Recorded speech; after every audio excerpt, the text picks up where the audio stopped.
Hello student, myself Abhishek Kumar Gupta. I'm senior assistant professor in ABS Engineering College Ghaziabad.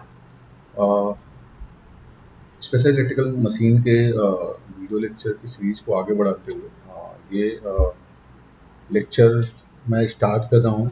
ये series कुछ मतलब 3-4 lecture में ये series cover होंगी। ये स्टेपर मोटर्स को लेके ये सीरीज है।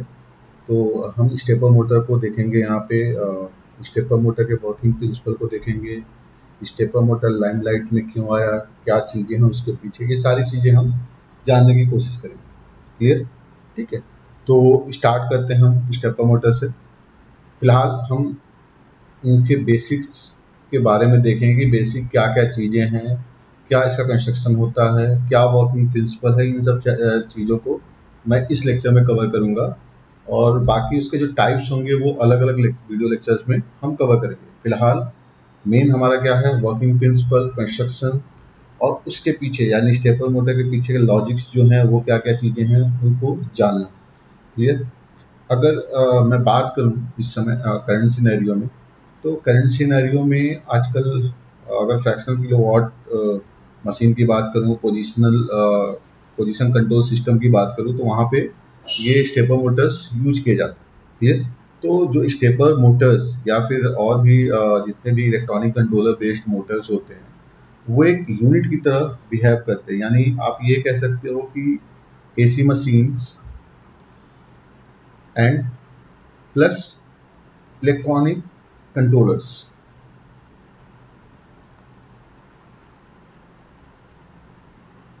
दे behaves as a one unit.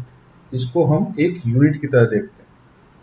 तो बेसिकली अगर हम बात करें यहाँ पे, तो जो स्टेपर मोटर होता है, क्लियर, वो एक आपका इलेक्ट्रोमैकेनिकल डिवाइस तो है, लेकिन ये डिजिटल इलेक्ट्रोमैकेनिकल डिवाइस की तरह बिहेव करता है। क्लियर? तो यहाँ पे जो इलेक्ट्रॉनिक्स कंट्रोलर होते हैं वो बेसिकली, अगर मैं इलेक्ट्रॉनिक्स कंट्रोलर्स की बात करूँ, तो इलेक्ट्रॉनिक्स कंट्रोलर जो होते हैं वो बेसिकली यहाँ पे क्या होंगे, मतलब जो इसके सर्किटरी होंगे, इसमें जो सर्किटरी यूज होगी तो consist circuitry of micro electronics और power electronics. Clear? Micro electronics का सर्किटरी हो सकता है या फिर पावर इलेक्ट्रॉनिक्स का सर्किटरी हो सकता है, बेस्ड ऑन द एप्लीकेशन। जो भी आप एप्लीकेशन यूज कर रहे हैं उसके बेसिस पे। क्लियर? तो ये एक सिंगल यूनिट की तरह ट्रीट करते हैं। क्यों ऐसा, मतलब ये चीज लाइमलाइट में इसलिए आई क्योंकि हमारे पास जो इलेक्ट्रॉनिक कंट्रोलर्स होते हैं ना, इलेक्ट्रॉनिक्स कंट्रोलर की अगर मैं बात करूं तो इलेक्ट्रॉनिक्स कंट्रोलर इजीली अवेलेबल होते हैं, हाईली एफिशिएंट होते हैं। Clear? Indicator circuit based design होता है, जिसकी वजह से क्या होता है, काफी चीप भी होते हैं, इजीली अवेलेबल हैं। अब इजीली अवेलेबल का मतलब क्या हो गया, इकोनॉमिकली भी काफी ये फीजिबल होते हैं। क्लियर? ठीक है, यानी इनका जो रेट होता है वो चीप्स रेट, सस्ते दाम में भी अवेलेबल होते हैं। क्लियर? और दूसरी मेन चीज होती है कि ये क्या होते हैं, एडजस्टेबल स्पीड ड्राइव होते हैं। यानी हम इस सर्किटरी के थ्रू हम क्या कर सकते हैं, स्पीड को एडजस्ट कर सकते हैं। तो ये एडजस्टेबल स्पीड ड्राइव्स होते हैं जो इलेक्ट्रॉनिक्स कंट्रोलर होते हैं। क्लियर? अब वो हम प्रोग्राम बेस्ड पे या माइक्रो कंट्रोलर बेसिस पे हम वहाँ पे इनपुट डालते हैं कि हमें क्या सिंक्रोनिज्म फॉलो करना है जिसकी वजह से रोटर मूव करे। क्लियर? ठीक है, तो ये सारी चीजें होती हैं। जैसे जैसे आपके इलेक्ट्रॉनिक, मतलब अगर हम पावर इलेक्ट्रॉनिक्स की बात करें, तो जैसे जैसे टेक्नोलॉजी एनहांस होती जा रही है वैसे इसका रोल भी आपका लाइमलाइट में आता जा रहा है, चाहे वो एआई बेस्ड हो, ठीक है, आर्टिफिशियल इंटेलिजेंस बेस्ड भी रोल हो, जितने भी रोबोटिक्स वगैरह आप देखते हैं, ठीक है, ये सारी चीजें, क्लियर, एक इलेक्ट्रॉनिक कंट्रोलर के थ्रू ही पॉसिबल। इसीलिए ऐसे machine, AC machine plus electronics controller का जो एक यूनिट होता है वो एक सिंगल यूनिट की तरह बिहेव करता है। क्लियर? ठीक है, तो मेरे ख्याल से आपको एक क्लियर हुआ होगा कि क्यों एक सिंगल यूनिट की तरह हम इसको देखते हैं, क्यों इसको विजुलाइज करते हैं। तो इसका मतलब ये हो गया कि आपका ये जो सिस्टम है, ये पूरा का पूरा सिस्टम कैसे बिहेव करेगा, डिजिटल इलेक्ट्रो मैकेनिकल डिवाइस की।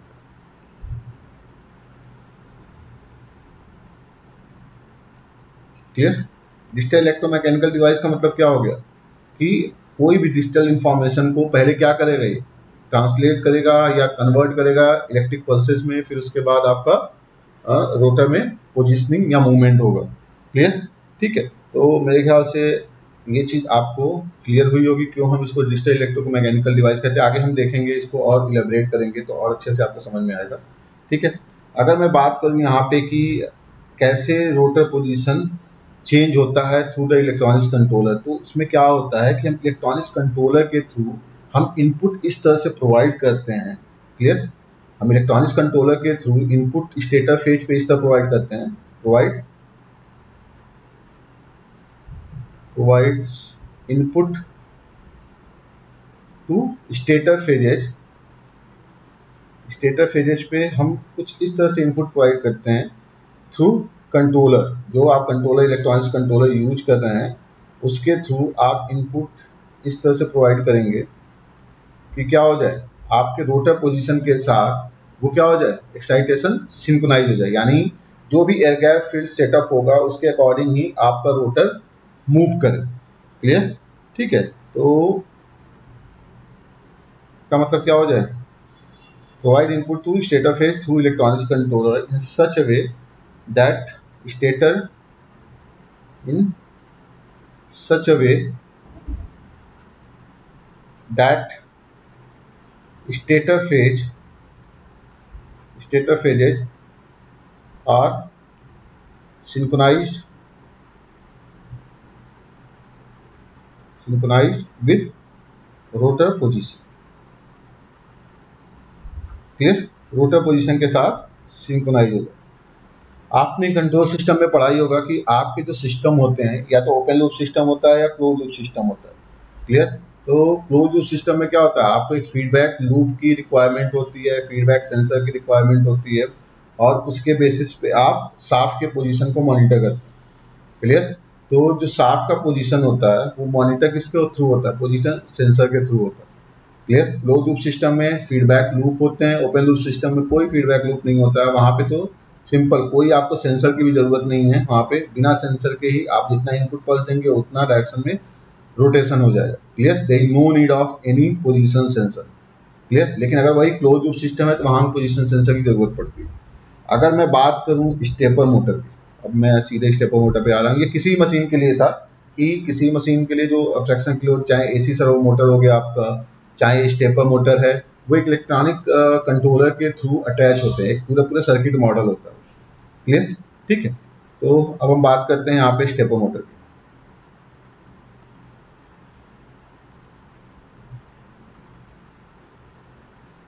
पहली चीज जहन में ये आती है, इसका नाम स्टेपर मोटर क्यों है। तो स्टेपर मोटर नाम होने के पीछे सिंपल सा लॉजिक है, इसका जो वर्किंग प्रिंसिपल। क्लियर? यानी यहाँ पे क्या होता है कि आप मोटर को इनपुट देते हैं पल्स के फॉर्म में। क्लियर? जिसकी वजह से मोटर का शाफ्ट जो होता है हर एक पल्स पे अपना रिस्पॉन्स देता है, यानी उतने स्टेप एंगल रोटेट करता है। क्लियर? उतना स्टेप फॉलो करता है, यानी उतने स्टेप एंगल से वो रोटेट होता है, तो इसलिए हम उसको स्टेपर मोटर कहते हैं। क्लियर? यानी अगर मैं बात करूं स्टेपर मोटर की, तो स्टेपर मोटर में क्या होता है, input in the form of electric pulses होता है। इलेक्ट्रिक पल्सेस के फॉर्म में हम आप यहाँ पे इनपुट प्रोवाइड करते हैं, जिसकी वजह से क्या होगा, अगर आपने इलेक्ट्रिक पल्स के फॉर्म में इनपुट प्रोवाइड किया हुआ है, क्लियर, तो इसकी वजह से क्या हो जाएगा कि जो मोटर का शाफ्ट है, motor shaft rotate through some angle, जिसको हम स्टेप एंगल भी करते हैं। क्लियर? ठीक है, थ्रू सम स्पेसिफाइड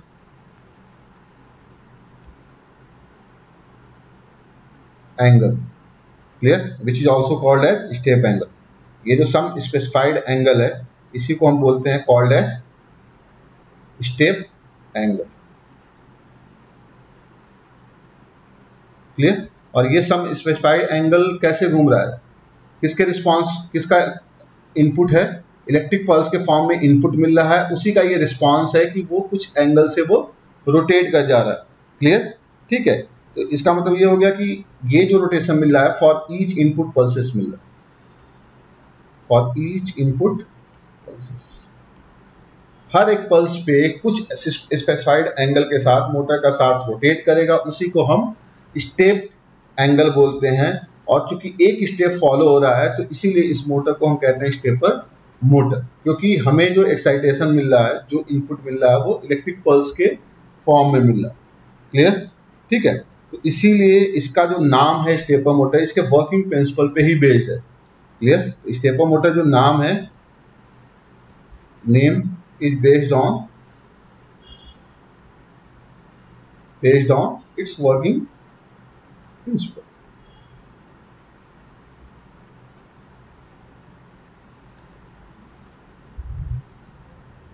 क्लियर?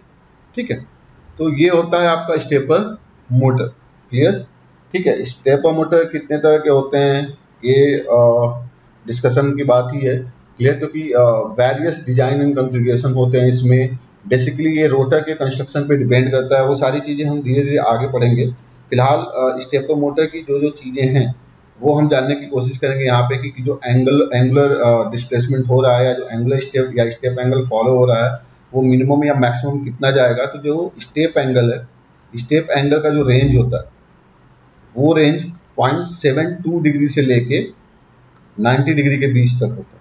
ये हम अभी आगे देखेंगे जब हम various type of stepper motor देखेंगे, तो वहाँ पे हम ये सारी चीज़ें देखेंगे कि स्टेप एंगल क्या होता है, कैसे निकलता है, क्या उसका प्रिंसिपल है, क्या उसके पीछे लॉजिक है। क्लियर? मैंने क्या बोला था कि ये जो स्टेपर मोटर होते हैं, ये एक कैसे बिहेव करते हैं, behaves as a digital electromechanical device.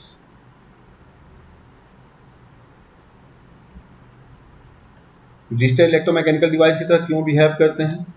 क्योंकि इसमें जो आप इनपुट प्रोवाइड करते हो, वो एक डिजिटल इंफॉर्मेशन के थ्रू इनपुट प्रोवाइड करते हैं। माइक्रो कंट्रोलर बेस्ड होता है, ये माइक्रो प्रोसेसर बेस्ड होता है।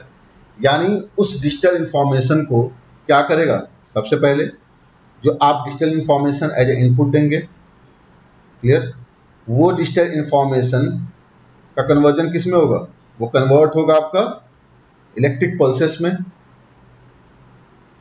Clear? Electric pulses as a input मिलेगी। क्लियर? और इस इलेक्ट्रिक पल्सेस की वजह से आपका शाफ्ट जो है स्टेप एंगल के थ्रू रोटेट कर जाएगा। Rotor shaft rotate with step angle. Clear? तो इसीलिए इस डिवाइस को हम डिजिटल इलेक्ट्रोमैकेनिकल डिवाइस कहते हैं, क्योंकि स्टेपर मोटर डिजिटल इंफॉर्मेशन के बेस पे ही काम करता है। क्यों काम करता है? क्योंकि ये ओपन लूप कंट्रोल सिस्टम के पे बेस्ड होता है। अगर मैं बात करूं स्टेपर मोटर किस पे बेस्ड होता है, तो स्टेपर मोटर का जो कॉम्बिनेशन होता है, जो एक यूनिट होती है थ्रू द कंट्रोलर, इसकी जो कंट्रोलिंग होती है, ये एक सिस्टम की तरह बिहेव करता है, behaves as a open loop system.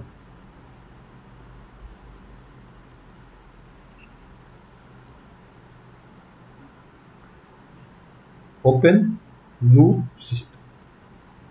आप जितना इलेक्ट्रिक पल्स के फॉर्म में इनपुट देंगे, उसी के अकॉर्डिंग आपका पोजीशन, जो रिस्पांस मिलेगा, जो आउटपुट रिस्पांस मिलेगा, यानी रोटर का जो शाफ्ट रोटेट कर रहा है उसी हिसाब से रोटेट करता जाएगा। अगर मैं बात करूं यहाँ पे ओपन लूप सिस्टम में क्यों बोल रहा हूँ, क्योंकि अगर मैं देखूं यहाँ पे, तो ये आपका पूरा का पूरा stepper motor plus electronic circuit का कॉम्बिनेशन, इलेक्ट्रॉनिक्स कंट्रोलर का ये कॉम्बिनेशन है। क्लियर?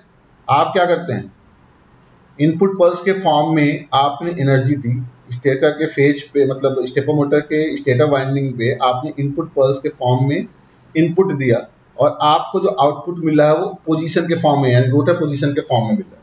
क्लियर? जितना आप इनपुट पल्स देते जाएंगे, रोटर का पोजीशन अपने रेफरेंस पोजीशन से उतना ही एंगल शिफ्ट होता जाएगा। तो इसीलिए क्या कहलाता है, ये एक ओपन लूप सिस्टम है। यहाँ पे कोई फीडबैक लूप नहीं होता है, कोई रोटर पोजीशन सेंसर की जरूरत नहीं होती। तो ओपन लूप सिस्टम की वजह से no need of position sensor, कोई भी पोजीशन सेंसर की जरूरत नहीं होती है। पहली मतलब एडवांटेज तो ये होता है, no need of position sensor. और दूसरा, no need of feedback loop.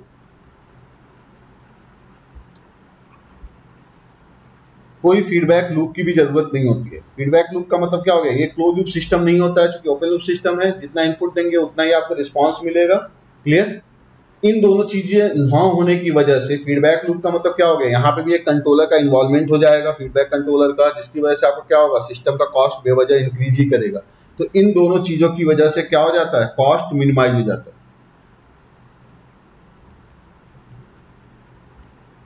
Clear. तो स्टेपर मोटर का यही एक एडवांटेज होता है, एक कन्वेंशनल मोटर के रेस्पेक्ट में देखें कि कोई पोजीशन सेंसर नहीं जरूरत नहीं पड़ती है, कोई फीडबैक लूप की जरूरत नहीं पड़ती है, जिसकी वजह से जो इफेक्टिव कॉस्ट होता है वो मिनिमाइज हो जाता है। क्लियर। ठीक है, तो मेरे ख्याल से आपको क्लियर हुआ होगा कि कैसे एक डिजिटल इलेक्ट्रोमैकेनिकल डिवाइस की तरह वर्क कर रहा है आपका। ये ओपन लूप सिस्टम क्यों है, क्योंकि आपके ईच इनपुट पल्स के लिए ईच स्टेप एंगल का रोटेशन मिल रहा है, इसलिए यहाँ पे केवल सिंपल ओपन लूप सिस्टम की तरह ये बिहेव कर रहा है, कोई फीडबैक लूप यहाँ पे नहीं है। क्लियर। अगर मैं इसको कंपेयर करना चाहूं,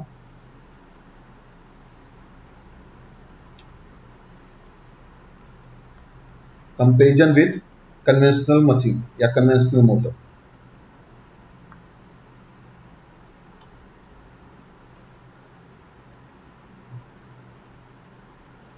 क्लियर। ये मैं कन्वेंशनल शॉर्ट फॉर्म में सीएम लिख रहा हूं। अगर मैं कंपेयर करूं यहाँ पे, तो stepper motor and conventional motor, तो अगर मैं कंपेरिजन करूं तो पहला कंपेरिजन तो यही है कि यहाँ पे जो इनपुट है, अगर मैं स्टेपर मोटर की बात करूं तो स्टेपर मोटर में इनपुट क्या मिलेगा, input in form of pulses.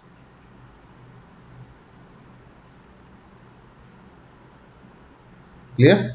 In form of pulses, यानी इलेक्ट्रिक पल्सेज के फॉर्म में आपको इनपुट मिलेगी through the external drive circuit या through the electronic controller. Clear. लेकिन आपका जो कन्वेंशनल मोटर है, कन्वेंशनल मोटर में क्या होगा, इनपुट आपको कॉन्टिन्यूअस एक कांस्टेंट वोल्टेज के टर्म में मिलेगा, यानी input in form of constant voltage source, चाहे वो एसी वोल्टेज सोर्स हो, चाहे वो डीसी वोल्टेज सोर्स हो। क्लियर। आपको कांस्टेंट वोल्टेज सोर्स के फॉर्म में आपको इनपुट मिलेगा। क्लियर। ये एक मेजर डिफरेंस है। दूसरा डिफरेंस क्या हो जाएगा, ईच इनपुट पल्स के लिए अब मैं आता हूं सीधे सीधे आउटपुट पे। इनपुट तो देख लिया मैंने, आउटपुट की अब बात करूंगा। तो आउटपुट की अगर मैं बात करूं यहाँ पे, तो आउटपुट क्या है, रोटेशन, यानी जो आपका शाफ्ट रोटेट कर रहा है। तो यहाँ पे जो शाफ्ट रोटेट कर रहा है, यहाँ पे शाफ्ट का जो रोटेशन है वो डिसकंटिन्यूअस मोड में है, यानी एक इनपुट पल्स के लिए एक स्टेप आपको मिल रहा है। लेकिन जो कन्वेंशनल मोटर होता है, उसमें जो होता है, उसमें जो शाफ्ट होता है वो क्या होगा, कॉन्टिन्यूसली मूव करेगा। क्लियर। ठीक है। तो यहाँ पे अगर मैं बात करूं स्टेपर मोटर की, तो rotor rotates with angular step angle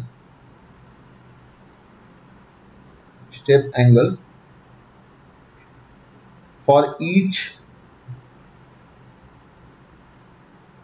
input pulses. Clear. यानी स्टेप, यानी एंगुलर स्टेप के फॉर्म में रोटेशन होगा। लेकिन अगर मैं बात करूं कन्वेंशनल मोटर में, तो कन्वेंशनल मोटर में क्या होता है, फ्री रनिंग शाफ्ट होता है। आपका जो शाफ्ट का रोटेशन होता है वो फ्री रनिंग मोड में होता है। क्लियर। यहाँ पे कोई डिसकंटिन्यूअस मोशन नहीं होता। क्लियर। अगर मैं बात करूं कंट्रोल सिस्टम के बेसिस पे, तो कंट्रोल सिस्टम के बेसिस पे आप क्या बोल सकते हैं, जो आपके स्टेपर मोटर होते हैं वो ओपन लूप सिस्टम होता है। यानी अगर मैं कंट्रोल सिस्टम की यहाँ पे बात मैं क्यों कर रहा हूँ, क्योंकि ये पोजीशन कंट्रोल सिस्टम। क्लियर। यानी मैं पोजीशन को यहाँ पे कंट्रोल ही तो कर रहा हूँ, मेरा जो आउटपुट है वो पोजीशन के फॉर्म में आ रहा है, यानी एंगुलर डिस्प्लेसमेंट के फॉर्म में आ रहा है। तो ये एक ओपन लूप सिस्टम होगा। क्लियर। ठीक है। लेकिन ये जो एक सिस्टम होता है, जो आपका AC machine, AC conventional machine जो होते हैं, वो आपके एक क्लोज लूप सिस्टम की तरह वर्क करते हैं। क्लियर। क्लोज लूप सिस्टम का मतलब क्या हो गया, there is need of feedback loop, they need of position sensor, ताकि आउटपुट के बेसिस पे आपको, मतलब देखो यहाँ पे क्या है कि इनपुट जो हम देंगे वो बेस्ड ऑन होगा आउटपुट। क्लियर। यानी आपकी रिक्वायरमेंट क्या है, आपको आउटपुट क्या चाहिए, उसके बेसिस पे आप इनपुट पल्स प्रोवाइड करते हैं। तो एक क्लोज लूप सिस्टम हो जाता है। ओपन लूप सिस्टम का मतलब क्या हो गया, आप इनपुट जो भी दे रहे हैं उसके अकॉर्डिंग आपको आउटपुट मिल जाना। क्लियर? ठीक है। तो सबसे बड़ा एडवांटेज यही हो गया ओपन लूप सिस्टम होने का कि there is no need of any position sensor, no need of feedback loop, जैसा कि मैंने पहले ही बताया था। क्लियर? इसके अलावा अगर मैं स्टेपर मोटर की बात करूं तो ये एक डिजिटल इलेक्ट्रोमैकेनिकल डिवाइस है। क्लियर? लेकिन आपके जो कन्वेंशनल मोटर होते हैं वो एक एनालॉग इलेक्ट्रोमैकेनिकल डिवाइस होता है। एनालॉग इसलिए क्योंकि यहाँ पे आप सीधे इनपुट जो है वो इलेक्ट्रिकल टर्म में दे रहे हैं, कॉन्टिन्यूअस टर्म में दे रहे हैं, जबकि यहाँ पे क्या है, डिस्क्रीट नेचर में आप इनपुट पल्स प्रोवाइड कर रहे हैं। क्लियर? ठीक है। और उस डिजिटल इंफॉर्मेशन को हम इलेक्ट्रिक पल्स में कन्वर्ट कर रहे हैं, वो कॉन्टिन्यूअस नहीं। क्लियर? तो इस वजह से ये एक डिजिटल इलेक्ट्रोमैकेनिकल डिवाइस की तरह वर्क करता है, और ये आपका कन्वेंशनल मशीन जो होता है वो एनालॉग इलेक्ट्रोमैकेनिकल डिवाइस की तरह वर्क करता है। क्लियर? ठीक है। अब मैं बात करूंगा यहाँ पे प्रिंसिपल ऑफ ऑपरेशन की। उसके पहले हम कंस्ट्रक्शनल फीचर पे फोकस करेंगे। कंस्ट्रक्शन कैसे, हम स्टेपर मोटर का जो कंस्ट्रक्शन होता है वो क्या होता है, थोड़ा सा बेसिक आइडिया दूंगा कि जब हम टाइप्स में जाएंगे, जब हम वेरियस टाइप के स्टेपर मोटर देखेंगे तो वहां पे हमें क्लियर होगा कि क्या कंस्ट्रक्शन फॉलो हो रहा है। ठीक है। कंस्ट्रक्शन ऑफ स्टेपर, किसी भी मशीन में कंस्ट्रक्शन के दो पार्ट होते हैं, एक आपका होता है स्टेटर, दूसरा होता है आपका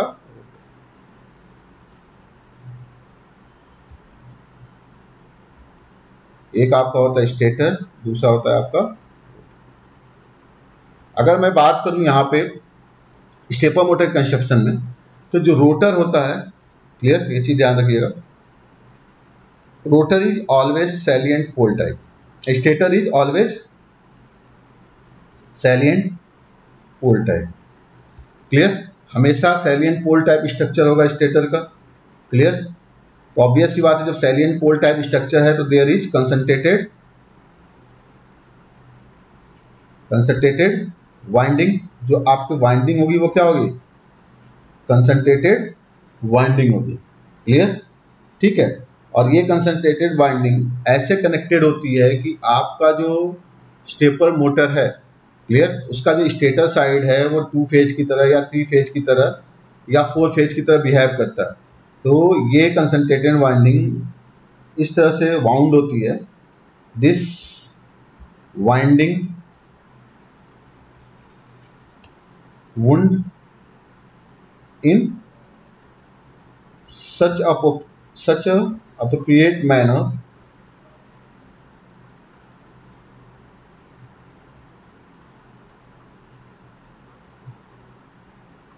that ये इस तरह से आपका वाइंडिंग वुंड होता है, वाउंड होता है आपके सैलिएंट पोल पे, कि वो कैसे बिहेव करता है। वो बिहेव करता है इधर 2 फेज कनेक्शन और 3 फेज कनेक्शन और 4 फेज वाइंडिंग। मैं यहाँ पे ये नहीं बोल रहा हूँ कि हम ये सप्लाई देते हैं, हम सप्लाई बिल्कुल ऐसा नहीं देते हैं। कंस्ट्रक्शन कुछ इस तरह का होता है कि आपका वो जो बिहेवियर है, जो स्टेटर वाइंडिंग का बिहेवियर है, वो 2 फेज सीक्वेंस की तरह फॉलो होता है या 3 फेज सीक्वेंस की तरह फॉलो होता है या 4 फेज सीक्वेंस की तरह फॉलो होता है। मैं यहाँ पे बिल्कुल ये नहीं कह रहा हूँ 2 फेज सप्लाई देते हैं, 3 फेज सप्लाई देते हैं, 4 फेज सप्लाई देते हैं, नहीं। यहाँ पे वाइंडिंग का कंस्ट्रक्शन इस हिसाब से सिंक्रोनाइज होता है कि वो इस तरह के सिस्टम की तरह बिहेव करता है। वो इस तरह के सप्लाई सिस्टम को एक अप्रोप्रिएट मैनर के साथ बताता है कि ये 2 फेज सप्लाई सिस्टम की तरह बिहेव कर रहा है, 3 फेज की तरह बिहेव कर रहा है, ये 4 फेज की तरह बिहेव कर रहा है। क्लियर? ठीक है। तो ये जो कंसंट्रेटेड वाइंडिंग होती हैं ये इसी मैनर में कनेक्टेड होते हैं। क्लियर? मैं अगर बात करूं अब रोटर पे, स्टेटर का कंस्ट्रक्शन तो ऐसे ही होता है। रोटर की अगर मैं बात करूं तो रोटर में क्या होता है, कोई वाइंडिंग नहीं होती है, नो वाइंडिंग इन रोटर। क्लियर? और जो रोटर का कंस्ट्रक्शन होता है वो या तो फेरोमैग्नेटिक मटेरियल यूज करते हैं, फेरोमैग्नेटिक मटेरियल यूज करते हैं, क्लियर, या परमानेंट मैग्नेट मटेरियल यूज करते हैं,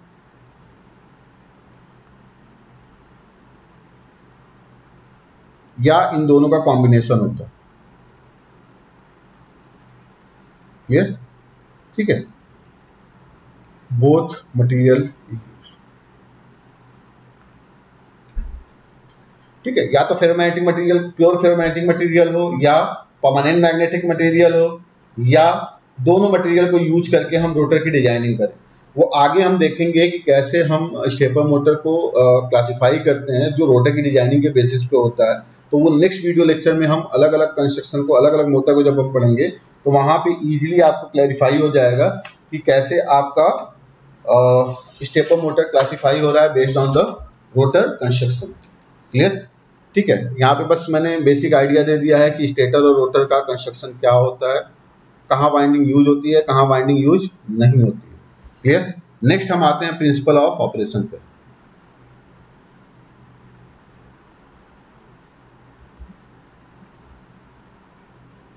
principle of operation, principle of operation already मैंने डिस्कस कर लिया है, वही चीज है, बस उसको हमने मतलब अपना लैंग्वेज, एक तरह से अपने लैंग्वेज में इसको पिरोना है।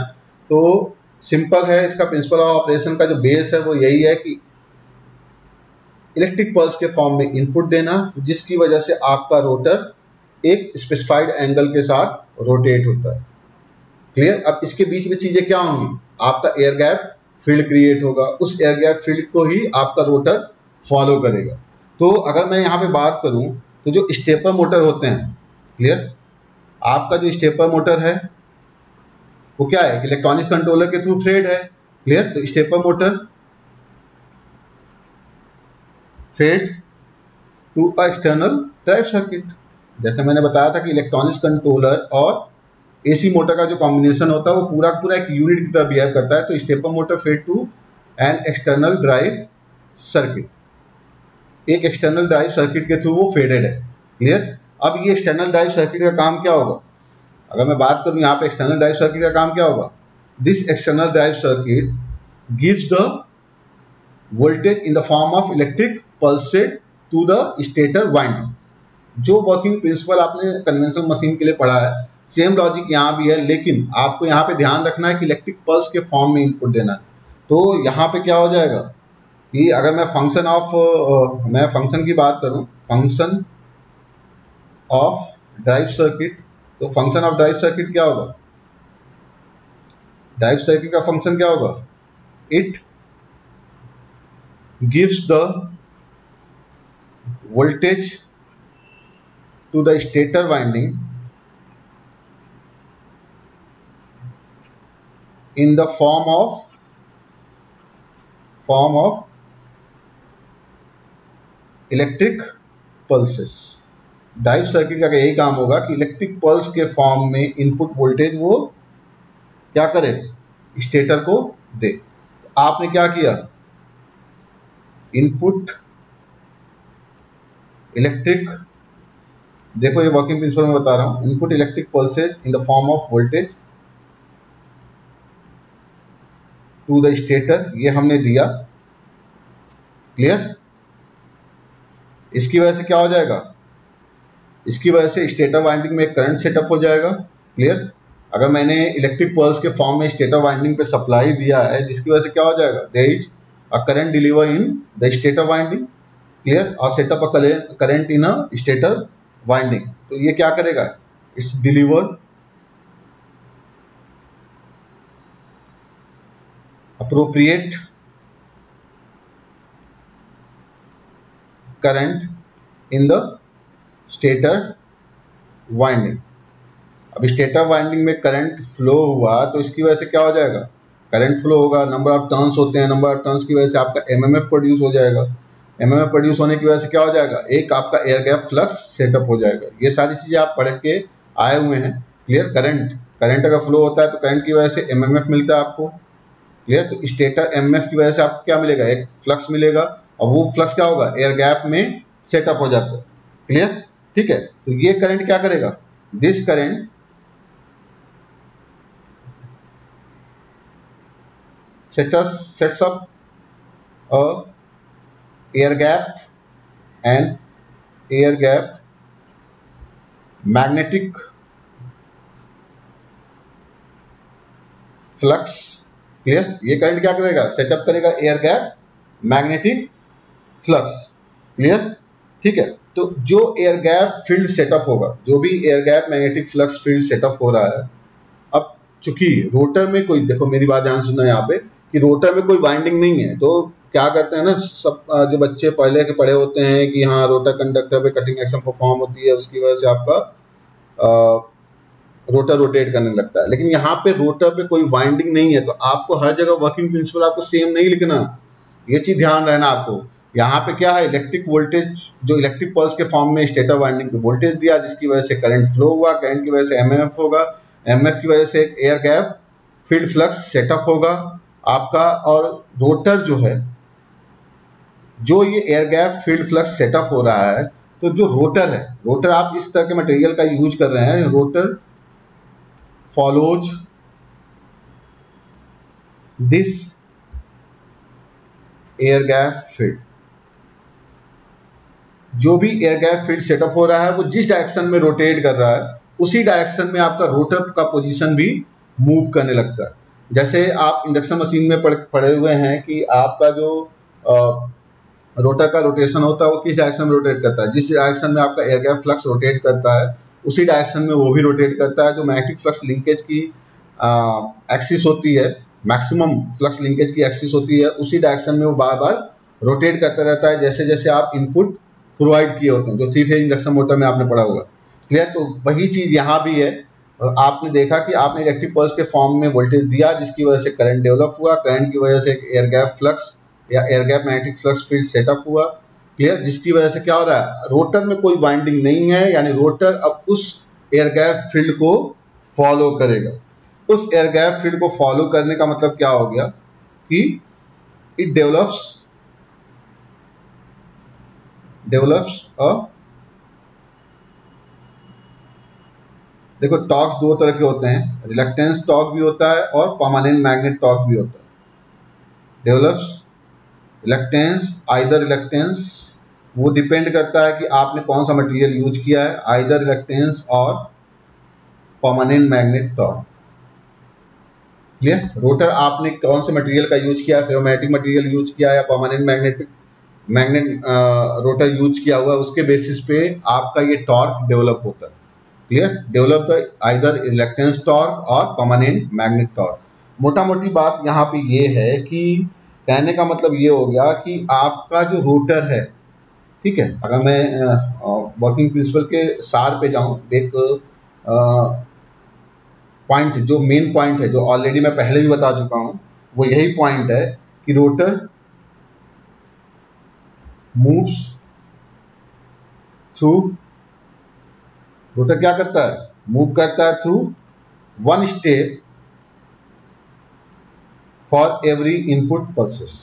ये ऑलरेडी मैं डिस्कस कर चुका हूं और यही इसका मोटा मोटी सार भी है कि ये चीज आपको पता होनी चाहिए। और उसके पीछे की चीजें क्या है, एयर गैप करंट का फ्लो होना, करंट की वजह से एमएमएफ होना, एमएमएफ की वजह से एक एयर गैप फील्ड सेटअप हो जाना, और उस एयर गैप फील्ड का जो भी डायरेक्शन ऑफ रोटेशन होगा, उस डायरेक्शन ऑफ रोटेशन में रोटर का फॉलो अप होना, जिसकी वजह से आपको एक रिलक्टेंस या परमानेंट मैग्नेट टॉर्क मिलता है। क्लियर? ठीक है, तो ये आपके वर्किंग प्रिंसिपल या प्रिंसिपल ऑफ ऑपरेशन है। अगर मैं बात करूं क्लासिफिकेशन ऑफ स्टेपर मोटर की,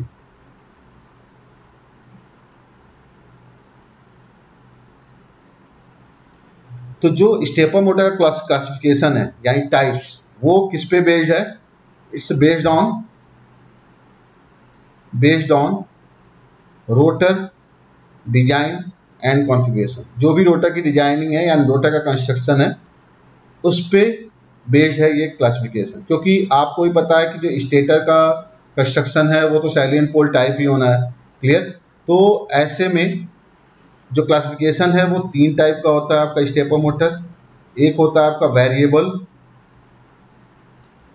reluctance type, reluctance stepper motor. Clear? जिसको हम VRSM भी शॉर्ट में बोलते हैं। क्लियर? ये वो मोटर होता है जहां पे रोटर आपका फेरोमैग्नेटिक मटेरियल का बना होता है। जो रोटर फेरोमैग्नेटिक मटेरियल का बना होता है उसे हम वेरिएबल रिलक्टेंस स्टेपर मोटर कहते हैं। दूसरा होता है आपका परमानेंट मैग्नेट स्टेपोमीटर, मैग्नेट स्टेपोमीटर, इसको हम शॉर्ट में PMSM भी बोलते हैं, क्लियर। और यहाँ पे हमारा जो रोटर होता है वो परमानेंट मैग्नेट का बना होता है, clear. And last one is the hybrid स्टेपोमीटर।